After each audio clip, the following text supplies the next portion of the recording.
రాష్ట్ర వ్యాప్తంగా సింగరేణిలో సిఐటియు ఆధ్వర్యంలో వినూత్న కార్యక్రమానికి శ్రీకారం చుట్టారు. కార్మికుల సొంతింటి కళ అమలు కోసం సింగరేణి వ్యాప్తంగా రహస్య బ్యాలెట్ ద్వారా కార్మికుల అభిప్రాయ సేకరణ చేపట్టారు. పెద్దపల్లి జిల్లా రామగుండంలో జరిగిన ఓటింగ్ ప్రక్రియను సిఐటియు రాష్ట్ర అధ్యక్షుడు రాజారెడ్డి, ఉపాధ్యక్షుడు భూపాల్ పర్యవేక్షించారు. కార్మికుల అభిప్రాయ సేకరణ ద్వారా రాష్ట్ర ప్రభుత్వానికి, సింగరేణి యాజమాన్యానికి కార్మికుల సొంతింటి కోరికను తెలియజేస్తామని రాజారెడ్డి తెలిపారు. అన్ని మహిళల మీద సింగరేణి వ్యాప్తంగా అన్ని డిపార్ట్మెంట్లలో ఒక రెఫరెండం లాగా మీకు ఇల్లు కావాలా లేదా సింగరేణి ఇచ్చే కొత్తగా కట్టించే క్వార్టర్ కావాలంటే వీళ్ళందరూ కూడా ఆ ఓట్లలో పాల్గొంటున్నారు. కార్మికులు ఏ నిర్ణయం తీసుకుంటే ఆ నిర్ణయానికి సిఐటి కట్టుబడి ఉంటుంది. ఇవాళ దేశంలో, రాష్ట్రంలో అన్ని కంపెనీలకు కూడా కాలనీలు ఉన్నాయి. వాళ్లకు రుణ సదుపాయం కల్పిస్తున్నారు.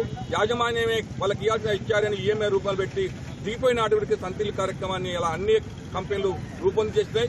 అందులో భాగంగానే సింగరేణి కార్మికుడు కూడా మాకు కొంచెం జాగ్రత్త ఇస్తే మేమే లోన్ తీసుకొని ఆ కంపెనీ ఇచ్చారని మేము ఈఎంఐ పెట్టుకొని 5-10 సంవత్సరాలలో మా సొంతిల్లు రావడానికి అవకాశం ఉంది.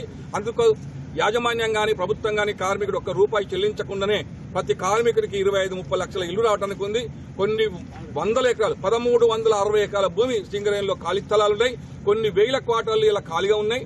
ఆ స్థలాలు సింగరేణి కార్మికులకు భూమి కొనకుండానే అందరికి ఇల్లు కట్టించే అవకాశం ఉందని చెప్పి యాజమాన్య దృష్టికి ఇప్పటికే చూసుకొచ్చినాం. అందుకే ప్రభుత్వం, యాజమాన్యం, అన్ని కార్మిక సంఘాలు కూడా దీన్ని బలపరిచి సాయంత్రం ఇచ్చే మొత్తం ఓట్ల లెక్కింపులో కార్మికులు ఇచ్చే నిర్ణయానికి మనం అందరం కట్టుబడి ఉండాలని చెప్పి కోరుతూ కార్మిక వర్గాన్ని ఓటు ఇచ్చే కార్మికులందరూ కూడా సింగల్ కాస్ట్ ఎంప్లాయీస్ యూనియన్ కృతజ్ఞతలు తెలియజేస్తాం.